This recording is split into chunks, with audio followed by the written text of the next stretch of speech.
Bom, então já voltamos. E agora nós vamos falar sobre uma parte mais importante agora para as nossas provas, né, que costuma ser mais tema de prova de vestibular, de concurso, que são as flexões dos substantivos. O que é isso? Todo substantivo, ele é uma palavra variável. Quer dizer que o substantivo, ele se adapta na sua grafia, ou seja, na forma como a gente escreve ele, para indicar uma forma feminina, ou uma forma de plural, ou até uma gradação, quando a gente quer indicar o aumentativo ou o diminutivo de alguma coisa. Então, eles têm essas variações. Eles não deixam de ser a mesma palavra, porém, eles se adaptam, eles se adequam para indicar o feminino, o plural e uma gradação. São as chamadas flexões de gênero, número e grau. E os substantivos sofrem todas essas flexões. E aí a gente vai ver, então, uma a uma, como é que funciona essa formação de feminino, de plural e de aumentativo e diminutivo. Bom, falando primeiro da flexão de gênero, né? O que é a flexão de gênero? É quando a gente passa um substantivo masculino para o feminino, quando a gente faz essa alteração do gênero. Antes da gente falar mesmo da flexão de gênero em si, é muito importante a gente ter uma coisa em mente. Os substantivos, todos eles são uma classe gramatical que tem um gênero definido, seja ele masculino ou feminino. Então, todo substantivo ou é masculino ou é feminino. Só que quando eu falo isso, eu estou me referindo ao gênero gramatical. Veja só, se eu falo a cadeira é um substantivo feminino, eu uso o artigo feminino a, certo? Só que não existe o cadeiro, nem o cadeira. Não existe um masculino, um cadeiro macho, certo? Cadeira não tem sexo, certo? É um gênero apenas gramatical. Então, gramaticalmente, é uma palavra feminina, porém, não está atrelado a um gênero sexual. Então, não está atrelado a macho e fêmea, a masculino e feminino, falando aí no social. Da mesma forma como inúmeros outros substantivos, como as noções, como saudade, como amor, como raiva, ou então até as ações verbais, né, como beijo, fala. Não existe um gênero sexual atrelado a essas palavras, somente o gênero gramatical. Gênero sexual se aplica somente àqueles substantivos que podem existir como um macho e uma fêmea, certo? Então, quando a gente fala de flexão de gênero, de um substantivo que vai se flexionar para virar a forma feminina, né, para dar origem à forma feminina, nós estamos falando somente dos substantivos que admitem o gênero sexual, que admitem ter um macho e uma fêmea. Os demais não têm essa flexão porque não admitem realmente um outro gênero, né, somente o gênero gramatical. Então, vamos lembrar disso para falar aí da flexão de gênero, certo? Não esquecer, então. Bom, como funciona a flexão de gênero? Os substantivos, eles têm, esses que admitem o gênero sexual, eles têm duas formas que eles podem vir. Ou eles são biformes, ou eles são uniformes. Então, vamos pensar, uniforme é aquele que não muda, certo? É aquele que tem somente um gênero gramatical, né? Ou às vezes até tem um outro gênero, admite o outro gênero, porém a palavra o substantivo não se altera na forma feminina ou na forma masculina. Não varia. Diferente dos substantivos biformes, biforme, duas formas, então, que aparecem nas duas formas, tanto na forma masculina, e aí, quando vai designar o feminino, ele tem uma outra forma para designar o feminino. Então, também chamados de substantivos heterônimos, tá? E como funcionam, então, os substantivos biformes? Basicamente, a gente normalmente fala que a forma natural das palavras é a forma masculina, e aí depois a forma feminina deriva da masculina.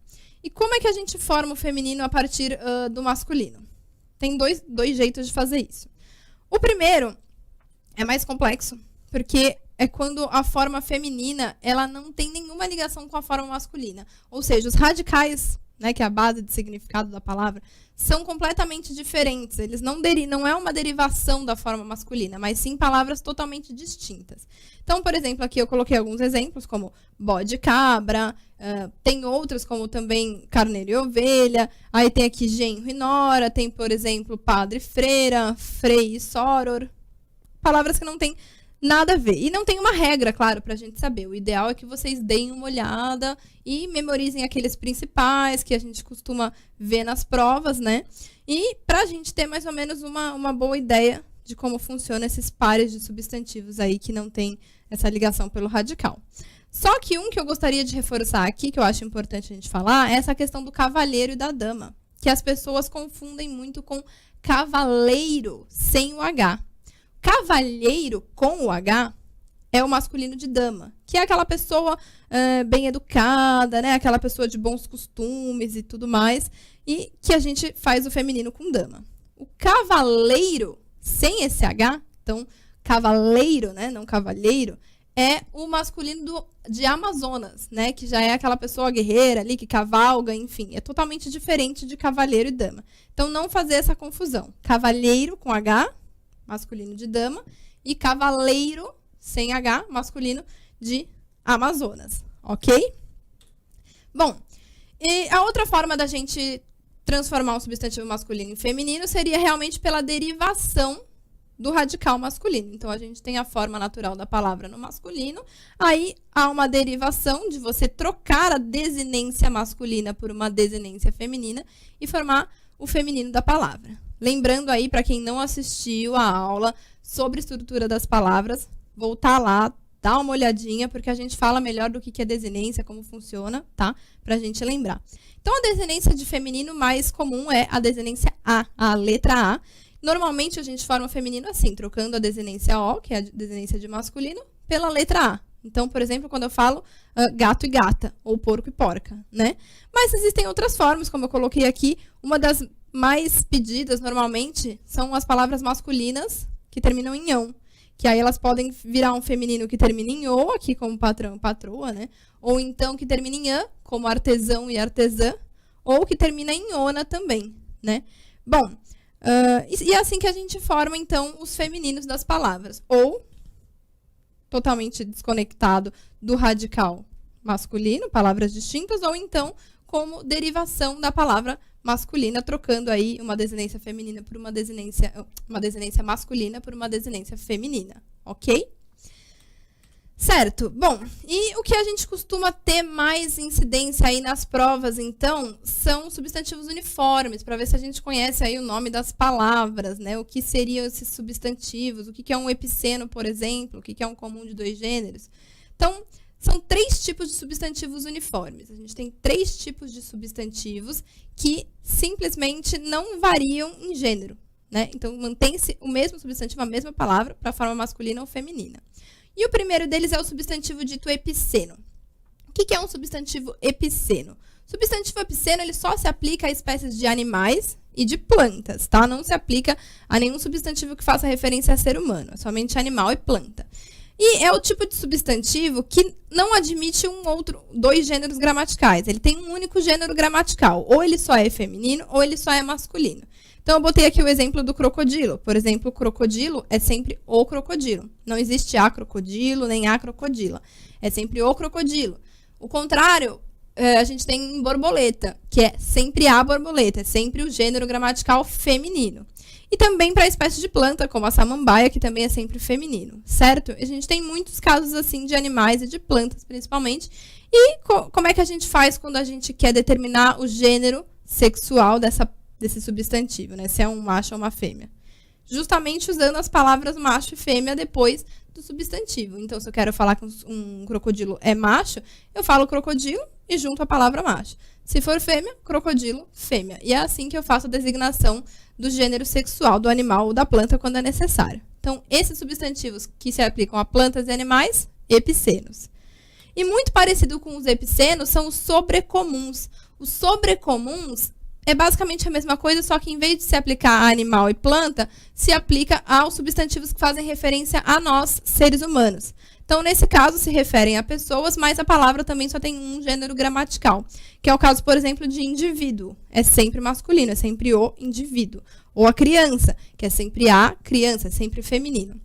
E a gente tem também o exemplo de cônjuge, que deve ser uma palavra bastante usada aí pelos advogados, não sei, de repente, na papelada de divórcio, né, deve estar escrito ali o cônjuge masculino cede ao cônjuge feminino.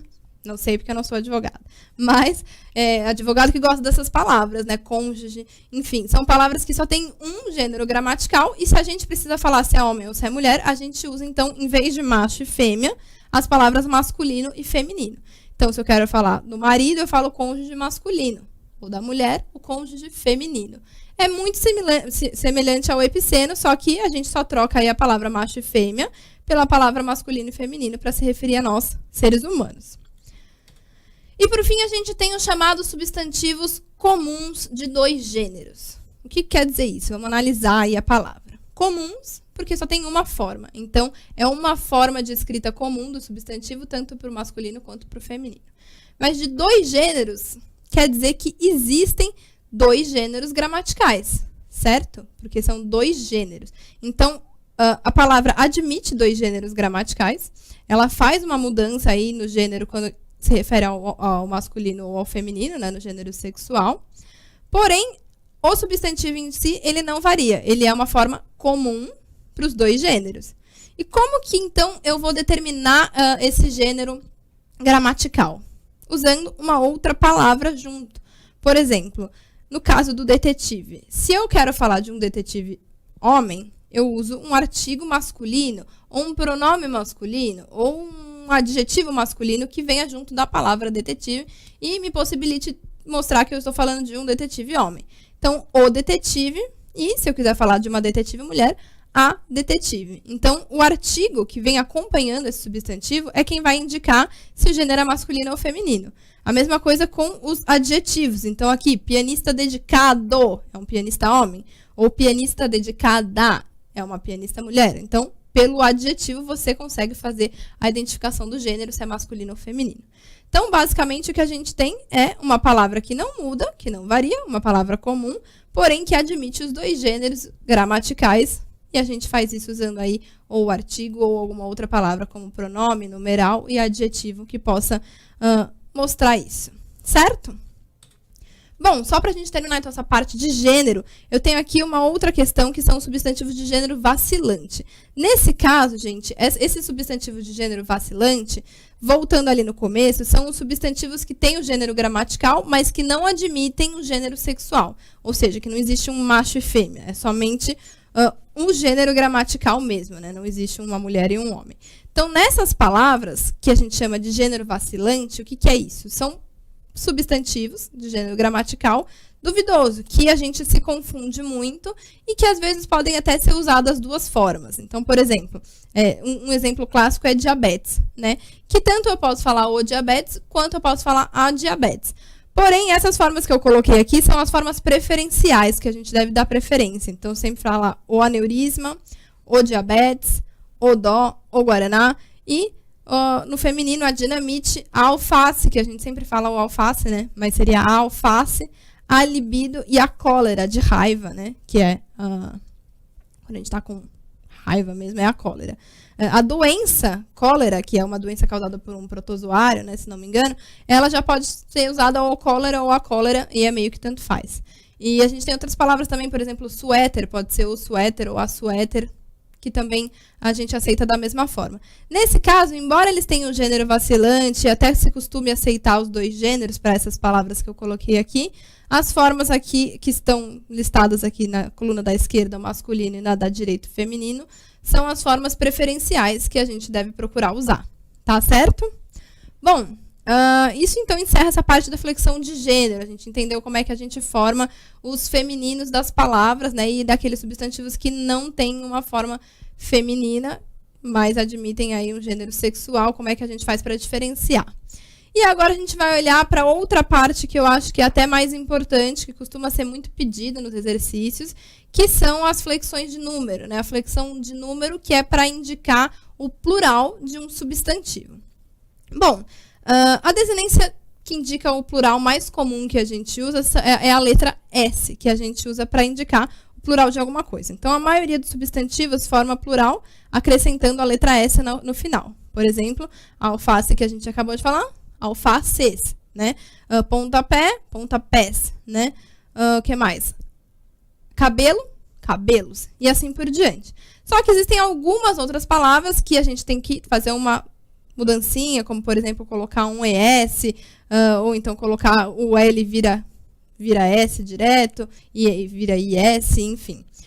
E existem os substantivos que também não vão para o plural, que são os substantivos terminados em X, no caso de tórax, ou fênix, ou ônix, por exemplo, com exceção de xerox, que xerox vai para o plural como xeroxes, né? A gente acrescenta um ES. Ou então as palavras paroxítonas terminadas em S. Ou seja, paroxítonas, para quem não lembra, são aquelas que têm a penúltima sílaba tônica. Então, se você não lembra o que é sílaba tônica, o que é paroxítona, volta na aula de acentuação gráfica que a gente deu na aula passada, para você lembrar o que é uma paroxítona. Então, as paroxítonas terminadas em S, como exemplo de lápis, a gente não forma o plural. Ela já está, tanto a forma singular como a forma plural, é a mesma. Certo? Bom, antes da gente entrar no plural dos compostos, que é aquilo que mais nos confunde, eu vou fazer uma pausa rapidinho e aí a gente já volta para falar do plural de substantivos compostos.